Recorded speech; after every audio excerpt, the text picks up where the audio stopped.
WXLE Indian Lake, WXLQ Bristol, Vermont, and WXLJ Whitehall, Glens Falls. It's 8 o'clock.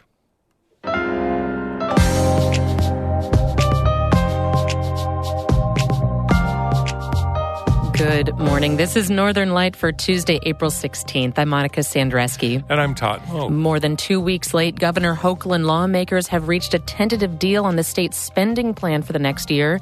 A surprising change is a plan to move out-of-state centers that help people with developmental disabilities hire their own health care workers. If you're depending on a personal assistant to get you in and out of bed or, doing your trach or helping you with catheterization, you're going to be in a lot of trouble. You're going to end up in a hospital, in an institution, or dead. The state invested $10 million in Glens Falls in 2016 to revitalize its downtown. Now the community is wrapping up those projects. We head to Glens Falls this morning. I'm 25 years in the city, so I spent lots of time down here. I'm thrilled to see this because to me, this is the culmination of a long time dream.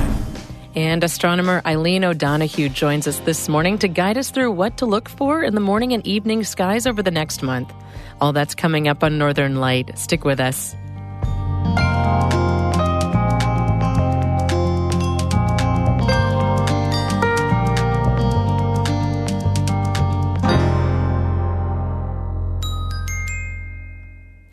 Broadcast of Northern Light here on North Country Public Radio is supported by Fisher, Bissett, Muldowney, and McArdle, attorneys and counselors at law, with offices in Malone, Tupper Lake, and Saranac Lake. 800-941-5001. And Adirondack Foundation, connecting generous donors with the causes they care about in the places they love today, tomorrow, and always. More at adirondackfoundation.org. And it's our spring fundraiser, so this program is also supported by you, our listeners. Amy Feiereisel has been with us all morning to remind us why it's so important to support public radio. That's right. Good morning, Todd. First, I just wanted to say thank you so much to the 11 people who made donations in the last hour. Big thanks to the last couple, Peter Davis in Keene. Hi, Peter. Joanne McKinney in Dexter, and Mark Dwanzik in Mountain View, California, who said, thanks for starting my quiet mornings on the West Coast with a deep connection to the Adirondacks. I love that. Also, Joanne said, listening to Todd deliver the news in the morning is a great way to start your day on a brighter note. And I agree. Like Todd said, I'm Amy Feiereisel, and I'm a reporter here at North Country Public Radio. All of the reporters here, we sort of cover everything, but I do a lot of in-depth, deep reporting on education, childcare, and labor issues. And that really is only possible, and all of NCPR's local, regional, North Country reporting is only possible because of our listeners. Your gifts allow us to do investigative reporting. They allow us to bring you moments of joy from all over the North Country, for us to have conversations with local artists and musicians. We are a listener-supported station, and here's what that means. Small individual donations from listeners make up more than half of our budget each year. Every year, for 56 years, North Country residents have said, NCPR brings something to my life. It is worth supporting. And you have kept us around year after year. Without your support, we wouldn't exist. That's the truth. We are your community radio station, and we're only here because you decide you want us around. It's our spring fundraiser, and we are quite literally raising money to keep NCPR on the air. So now's the time. Thank you so much to everyone who has already made a gift, which is so many people. Thank you. Thank you. Now it's your turn. Make a gift now by calling us at 877-388-6277 or by going to ncpr.org/give. And thanks.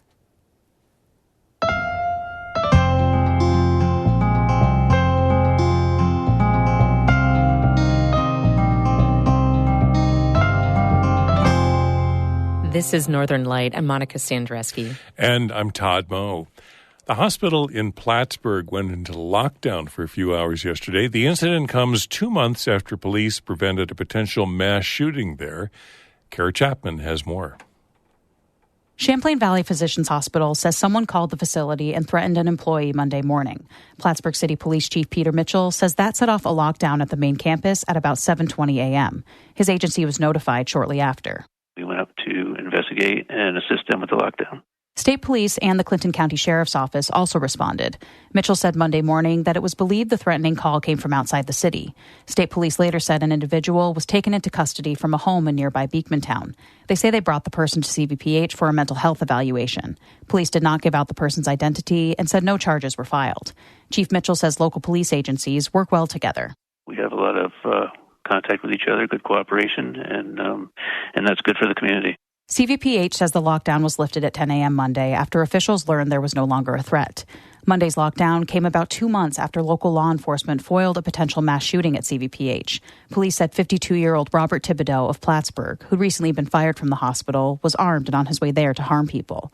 Hospital officials said at the time that the facility did not go into lockdown because CVPH learned of the alleged threat as police arrested Thibodeau. He remains in custody at the Clinton County Jail on multiple weapons charges. Plattsburgh Police Chief Peter Mitchell says officers have to take each incident for what it is. But that one's going to obviously be in our minds, and it's trying to get everything, taken care of before it gets to the point of somebody moving with a weapon like that. Police have largely credited Thibodeau's brother, who contacted the authorities, with helping to prevent a serious incident back in February. Mitchell says it's important for people who see something threatening to say something. Kara Chapman, North Country Public Radio. Lawmakers and Governor Kathy Hochul have reached a tentative $237 billion budget deal 15 days late after the spending plan was due. Karen DeWitt has the details. Governor Hochul spoke in her ceremonial office at the state capitol, surrounded by top aides and budget staff. We have the parameters of a conceptual agreement on the fiscal year 2025 state budget. The state's Democratic legislative leaders did not attend the announcement. They were still going over the details of the tentative accord with their members. A spokesman for Senate Leader Andrea Stewart-Cousins says there is no agreement yet, but says the governor and legislature are getting close. Hochul says a tentative deal on an affordable housing program will revive and reform a key tax break for real estate developers who include affordable housing units in their projects. It will also allow localities to authorize accessory dwelling units, also known as tiny houses, on homeowners' properties. The plan also offers grants to local governments who agree to build more affordable housing and would spend $500 million to develop new housing on state-owned property. The housing package also includes strengthened tenants' rights, as explained by Hochul's counsel, Liz Fine. It's a great balance, I think, that we're reaching, both to protect small landlords and protect owners' rights, but also to make sure that we have affordable housing in New York. The preliminary deal also adds stronger criminal penalties for hate crimes and cracks down on retail theft in illegal cannabis shops. The budget deal increases school spending, and it walks back Hochul's proposal to end what's known as hold harmless. That provision guarantees that no school district receives less money than it did the previous year. The governor's plan would have cut funding for half of the school districts in the state. Hochul says the entire school aid formula will be reviewed by SUNY's Rockefeller Institute, and changes will be enacted next year. We can't continue to fund our schools based on politics. Not everyone is happy with the accord. Tenants' rights groups say the new protections fall short of provisions in the good cause eviction measure advocated by progressive Democrats. In a statement, Housing Justice for All Sia Weaver says it would be the weakest in the country. But New York State Republican Party Chair Ed Cox says in a statement that the new tenant protections as well as the other housing provisions are doomed to failure. Disability rights groups came to the Capitol to protest changes to the state's consumer-directed care program. It gives over 200,000 New Yorkers with disabilities the tools to hire their own home health care workers to help them with essential daily tasks that they can't do themselves, like eating and bathing. The new budget would eliminate the regionally based centers in New York that help administer the program and replace them with one large out-of-state entity. Denise Figueroa, the executive director of the Independent Living Center of the Hudson Valley, says the news comes as a complete surprise.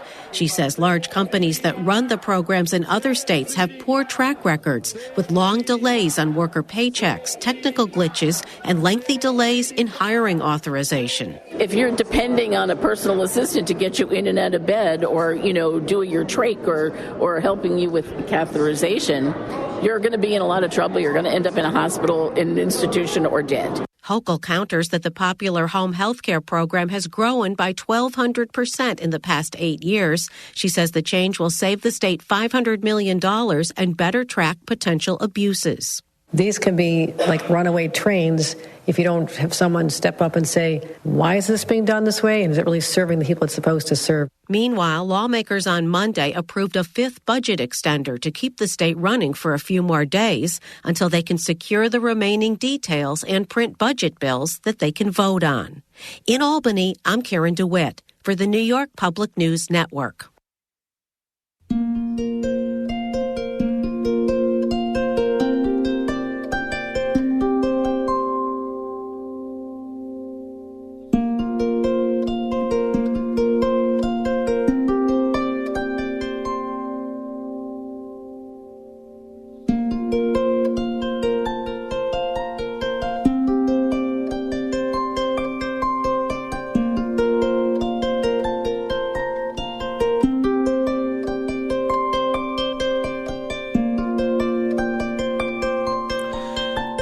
Listening to Northern Lights here on North Country Public Radio. It is 8:11. Good morning. I'm Todd Moe. And I'm Monica Sandreski.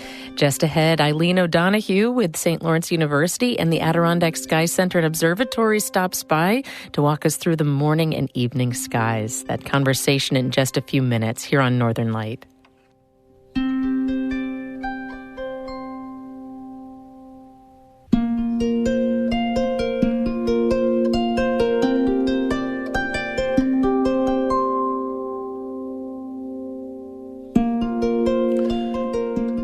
This is Martha Gallagher, the Adirondack Harper.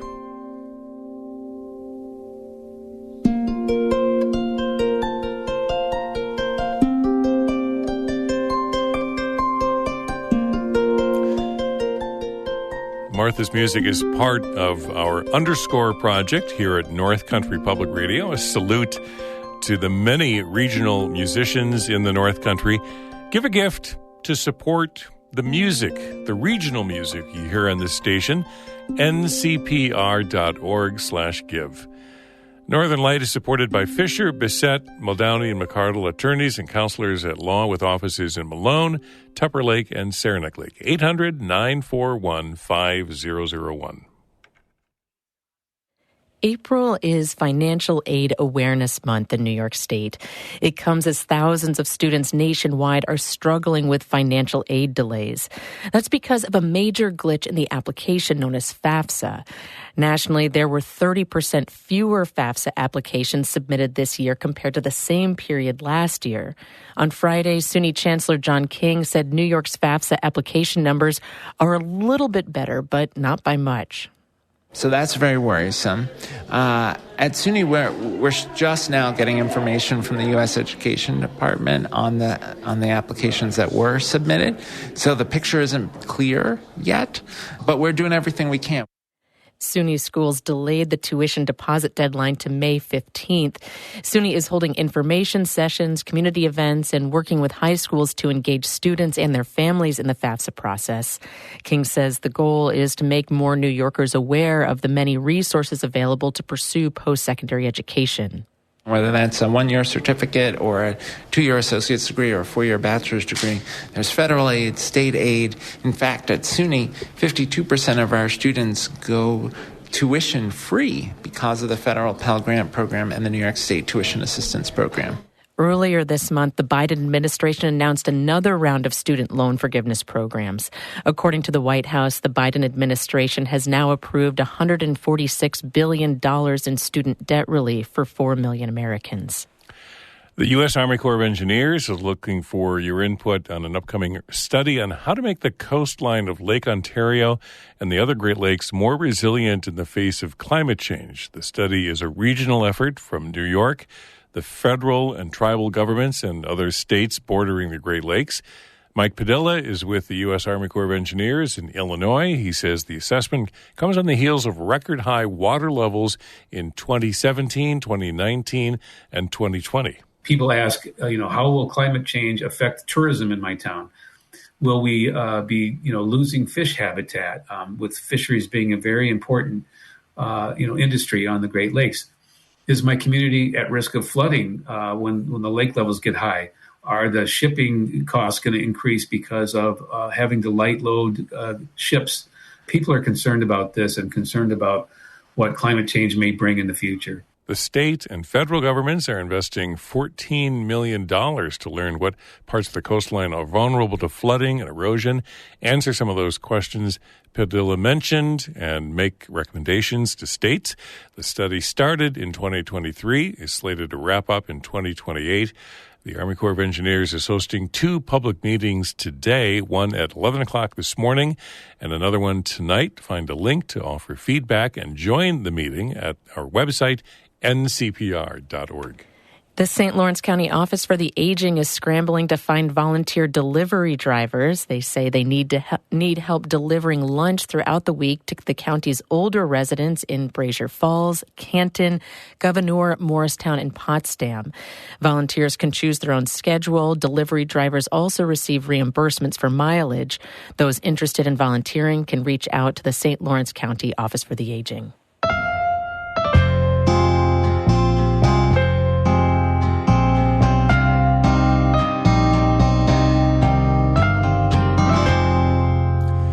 Yesterday, we heard how a 7-mile-long canal built back in 1832 transformed the community of Glens Falls.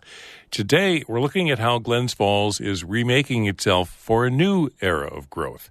In the fall of 2016, Glens Falls got exciting news. It was one of the first communities in New York State to receive a new grant for $10 million called the Downtown Revitalization Initiative, or DRI. Since then, 8 other North Country communities have received DRIs, including Saranac Lake, Potsdam, Ticonderoga, Lowville, and more. Glens Falls is finally getting close to finishing its DRI projects, which would make it the first in the region to do so. Amy Feiereisel reports on why it took so long and what to expect in the coming year. Glen Street in downtown Glens Falls has gotten a real facelift over the last decade. 237 Glen Street is an old, gorgeously restored bank building right next to the public library. It's a beautiful white marble stone building, 4 stories high, that is a landmark on Glen Street in Glens Falls. Patrick Dowd is Glens Falls Community Development Director. The marble building is the home of WorkSmart, a shared work and meeting space. Jeff Flagg, the city's Economic Development Director, says it's a great resource for remote workers. It's people who want to occasionally at least need a place to work off-site, need places to meet clients and things like that. Sort of provides that big city touch with a small city feel. Glens Falls DRI grant paid for part of WorkSmart's sprucing up through a small program that helped support upgrades to downtown businesses' facades and interiors. Flagg says that has a real ripple effect. A lot of the aesthetics are really what helps, and it also helps everyone else, right? It's not just that building that benefits. All the adjoining buildings and neighboring buildings sort of benefit from the sprucing up of one. Flagg says it's important to note that WorkSmart fronted most of the money for its restoration. Much of the investment was from them, but the city gave them a small grant to put some furniture, fixtures, and equipment and things there. That's kind of the point of a DRI grant, says Flagg. He says DRI investment is meant to spur and inspire improvements to a downtown area, not totally bankroll them. This is a perfect example of, it was the city's investment was a tiny piece. That helps explain why 8 years after Glens Falls received its DRI grant in 2016, the city is still working to complete its DRI projects. That juicy $10 million doesn't come in the form of an upfront check. It's mostly provided on a reimbursement basis. That means communities have to finish projects before they get money for them. And most DRI projects cost a lot more than what communities get reimbursed for. Now, lots of Glens Falls' smaller projects have already been completed, like the facade program, big murals in the Arts District, and relocating SUNY Adirondacks' culinary program downtown. But Glens Falls' biggest DRI goal was to revitalize a rundown, seedier section of the downtown, located on South Street. 8 years later, that goal is finally in sight. Okay, and so now that we're here, sort of explain to me what we're looking at. We're on the main block of South Street between Broad Street and Elm. We're essentially one block off the downtown of Glens Falls. A crane is working in a raised lot. 3 empty buildings sit beside it. The crane is working on the concrete foundation of the future year-round home of the Glens Falls Farmers Market. You can see the footprint here, which is sort of a leaf-shaped enclosed pavilion that we'll use for not only the market, the farmers market year-round, but also sort of a larger market center for all sorts of festivals and events and things. The 3 empty buildings just next door are also slated for rehab to turn into shops, offices, housing. This activity makes Flag and Patrick Dowd really happy. I'm thoroughly excited. I'm 25 years in the city, so I spent lots of time down here. I'm thrilled to see this because to me, this is the culmination of a long time dream. There have been a lot of delays and obstacles since Glens Falls got the DRI grant in 2016. First, the city had to acquire and demolish buildings in the area. In 2019, it unveiled plans for the 10,000 square foot market space. Then the pandemic hit. Material prices shot up. The city had to change its heating plans after new climate change legislation was passed. And in August of 2020, Ed Bartholomew, a former mayor and the city's longtime economic development director, who was responsible for getting the DRI grant, died unexpectedly. That was a huge blow, says Flag. He had been a prolific grant writer. And so 7 months later when I was hired, there were at least 24 open grants. Flag says he and other city officials had to do a lot of untangling. We spent about 6 to 8 months really trying to sort of unravel the various grants that went to the city and the county, and then to sort of make sure they were moving forward. At that point, Flag says they had to figure out financing for the DRI South Street project all over again. And so, you sort of scramble a little bit. You have to work with the developers. You have to work with the contractors. You have to sort of find money where you can, reallocate, take some chances and take some risks. And, I think it'll all pay off in the long run. But yeah, I think relief is probably the prevailing emotion at the moment. Flag says they expect to finish all the DRI projects by the spring of 2025, including the South Street corridor area. Amy Feiereisel, North Country Public Radio in Glens Falls. Coming up soon, we'll have a longer story digging into the larger ripple impacts of the Glens Falls DRI grant and what officials see as the future of Glens Falls. That's coming up on Northern Light in the coming days.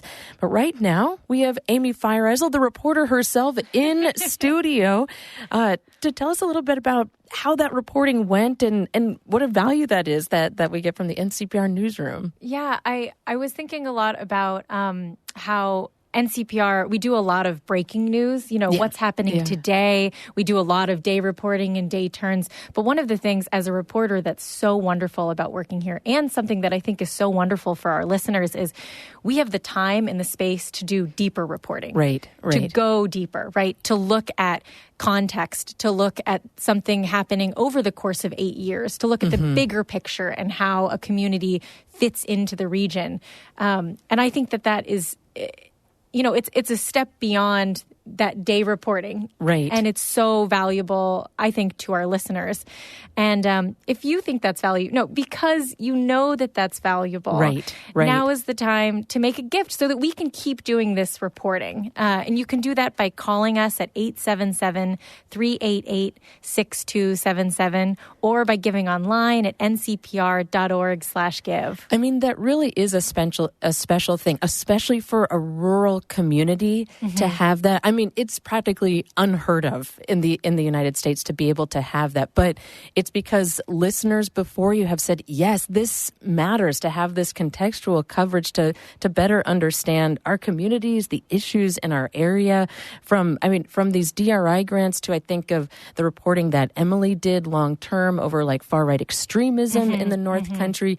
And this matters. This helps us know where we are and who we are and the issues that face us. And this is such a valuable service. This is why I support North Country Public Radio and give my monthly contribution. And we know that matters to you too. Give now to support it at ncpr.org/give or call 877-388-6277. And a big thanks to people who have given in just the last couple of minutes. Thank you to Christopher Cordes and Malone. Thank you to Andrew Gorlitz, who said, NCPR is an amazing resource for our community. I'm so happy to be able to support honest reporting. Thank you, Andrew.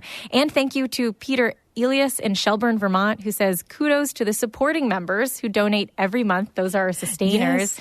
You are the backbone of this incredibly important community resource and connectivity generator. He gets it. He gets it. Thank you so much. We want to thank you next. Give now online at ncpr.org/give or call 877-388-6277. And thanks so much.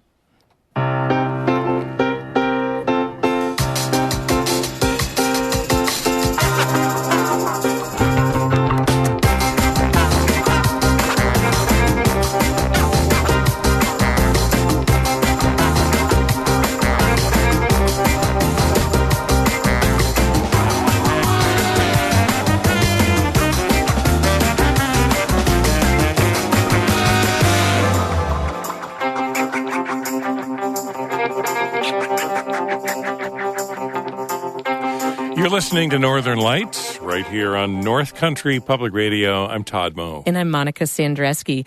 Coming up in just a minute, Aileen O'Donoghue is here to guide us through what to look for in the morning and evening skies over the next month. Then stick around after the show for Bird Note. One poet captures the spring migration of sandhill cranes. That's coming up at 8:42. But first, Todd has a look at the weather for us. Enjoy the sunshine again today. Sunshine today, sunshine tomorrow. Highs this afternoon, upper 40s into the mid-50s. Light winds out of the west-southwest. Tomorrow, more sunshine. Highs in the 50s. Light winds out of the east. Maybe a chance of showers on Thursday and Friday. And, the extended forecast calls for a slight chance of some scattered rain on Saturday. So, my advice, enjoy the sun today and tomorrow. Highs upper 40s into the mid-50s. Every month, astronomer Aileen O'Donoghue joins us here in studio. She's a physics professor at St. Lawrence University and works with the Adirondack Sky Center and Observatory in Tupper Lake. And here you are to guide us through. And we had this big event last week, and I'm still kind of in a dreamland. Oh, what happened? Yes. No. Where were you during the eclipse? I was at the total eclipse of the quad at St. Lawrence University. And we didn't have a perfectly clear view, but we just had thin clouds, so we were able to see the diamond ring effects on both ends, and we were able to see the corona. Some people were able to spot Jupiter. I didn't manage to see it. The Venus was hidden behind Gunnison Chapel from where we were, but others in the area got clearer skies. Some people, unfortunately, got clouded out. But even then, it's an event. My friend who was between Rochester and Syracuse along the lakeshore was clouded out, but it was still exciting, and they still had an event, as I did in Kansas. So it was awesome, and it took me all week to get my feet back on the earth. Yes, as we were saying off mic, you're like, did that really happen? Did I get kicked in the head by a horse? It's like, I had this amazing dream. Yeah, it was incredible. I wish it was real. Well, because, too, you'd said, am I remembering this right, that the last time that you saw total eclipse, or the only other time, it was cloudy. It was in Kansas and cloudy, right. And this was a much clearer view. This was the first time I had seen the diamond rings, and, I was like, oh, my God, they really happen. Yeah. And I was also, I talk about so many cool things in here that are then duds. When I saw the diamond ring, part of me was, oh, thank God it's not a dud. Oh, no. No, definitely not. Definitely not. I was in Tupper, and we got to see Jupiter and Venus, too. Oh, fantastic. And it was awesome. I'm thrilled, yeah. So you were at the Totality in Tupper event, which was really successful, and I'm thrilled for the Adirondack Sky Center and Observatory, because we want to keep the excitement going, because the sky is always exciting. Yes, well, and including pivoting away from the eclipse now, coming up in the next month, there's still plenty of things to be looking at. Right. Well, all the planets are kind of gathering in the morning sky right now. So Venus is still there, Uranus is still there, but unfortunately they're very close to the sun. At sunset, they're only about 20 degrees away. So it's hard to see Uranus in the glare. So they'll all be in the morning sky, in another month or so. But then in September and October and November, we're going to have all of these guys in the evening sky. So it's going to be lovely then. And so that's something coming. And you people who love the light, you are still going to get another hour on both ends. So, yeah, just keep savoring this light, and I'll go and take my little, vacations in the closet. Yeah, but the light it's coming back more, but it's slowing down.